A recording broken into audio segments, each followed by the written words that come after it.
everybody. Today I'm going to be reading an excerpt of The Hollow Curse, available in ebook format, from Club Lighthouse Publishing.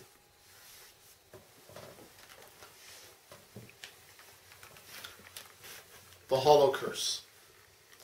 Forward. There are two forces that are stronger than death, love and hate. They draw us together in life after life, forming families of souls traveling through time together.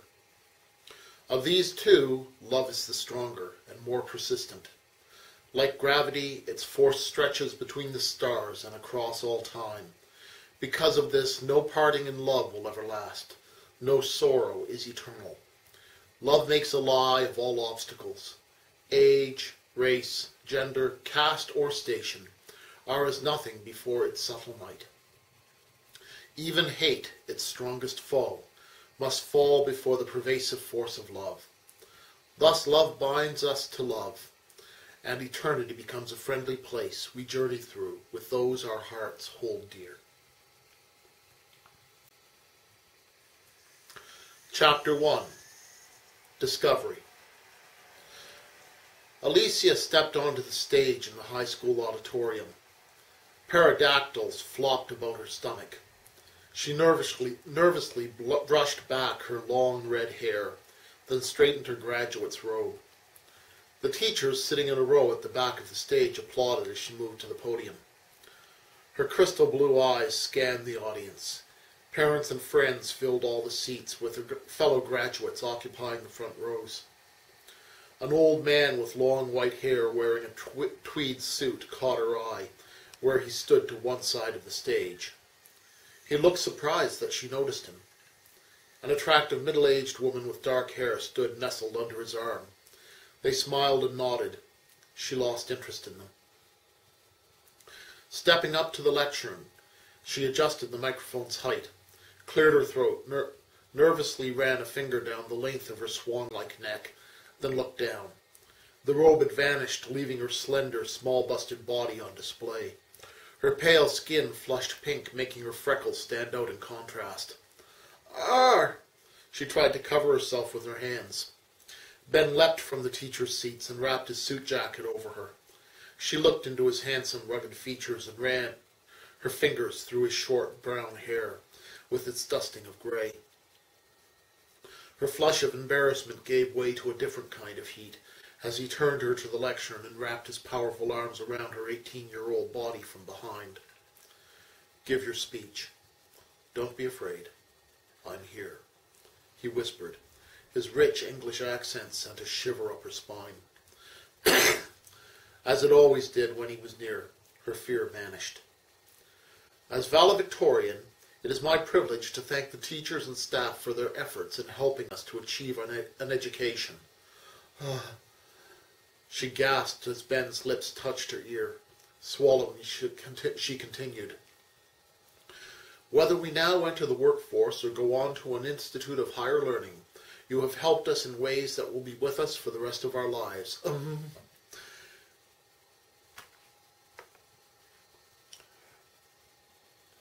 His experienced hands caressed her.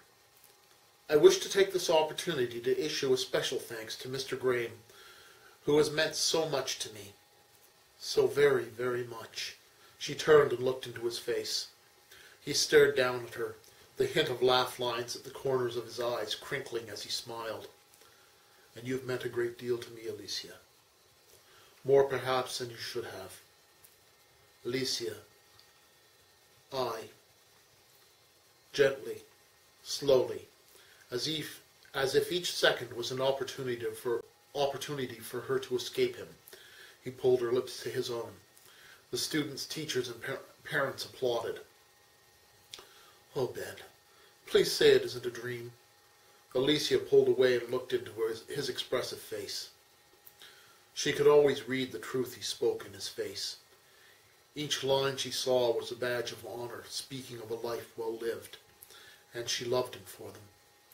As she watched, the face changed and possibly becoming other faces, faces she didn't know, but the person, the essence behind them remained the same. I'd never lie to you, Allie. I'd never lie, spoke Ben's voice, and the face returned to his own. Alicia awoke and snuggled down amongst the sheets. Crap. Just a dream. She inhaled the slightly musky scent of the man whose bed she lay in. I love that smell. For a moment she imagined that the man was there to go with it. Silly Alicia. I knew it would be hard when Herb and I split, but I never counted on becoming a nymphomaniac. Just goes to show, get used to something, you miss it when it's gone. She stretched and sat up and looked around. The bedroom furniture was simple, but of good quality. The king-size bed was matched by a single dresser and a nightstand, while the walls were lined with bookshelves full of books. Her gaze slipped to where her bra hung from the doorknob, and she grinned. There's something I would have paid to see in high school. She lay back, feeling a vague dissatisfaction with her life. The elderly man pulled his eyes away from the candle in front of him. His long white hair fell down to brush the shoulders of the white robe he wore.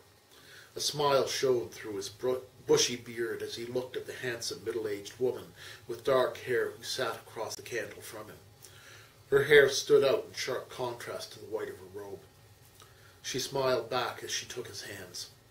It has begun, my love. The old man nodded. Again, I hope it works out this time. He spoke with an odd, vaguely British accent. We can only set the stage. They must be the ones to dance. Her accent matched his. Free will can be a pain in the arse. At least this one is inclined to introspection. The dark-haired woman kissed the old man. We'd best get on with it. We still have to facilitate a meeting between old friends. The old man smiled and nodded. The sound of a door opening pulled Alicia out of her dark and lonely thoughts. She heard footsteps coming up the stairs. Hey, Allie, you up? Nicole's voice was barely above its normal pitch, almost as if she didn't want Alicia to hear her. Alicia considered pretending to be asleep, putting her theory to the test, but the potential complications outweighed the benefits. At least until I talk to Rick about it, she thought. They're both hot, and I do love her, though maybe not in that way. In the loft, Alicia scrambled out of bed and struggled into a housecoat. So, sleeping in your first day in your own place? Joked Nicole as she topped the stairs. She was carrying 2 travel mugs and a bag of muffins. There were undertones of relief and disappointment in her voice. Yeah, and hey, it's still Ben's. I'm just house-sitting while he does his annual pilgrimage thing to England. How's that work? He's my uncle, and he never asked me to house-sit. Nicole sat on the bed and passed Alicia one of the mugs. I think he knew my parents were driving me crazy. I mean, okay. So Dory and I dated, and it freaked them. Then Herb came along, and he was all like the great savior of Western civilization. So now I think they're worried about who I'll date next. Yeah, see that sorta. Any candidates? Nicole glanced at Alicia, then stared at the bedspread. Not just yet. If I learned one thing, it's that you have to wait after a breakup. Of course, I might just consider a black transsexual lesbian with 2 kids and a lisp. What? Nicole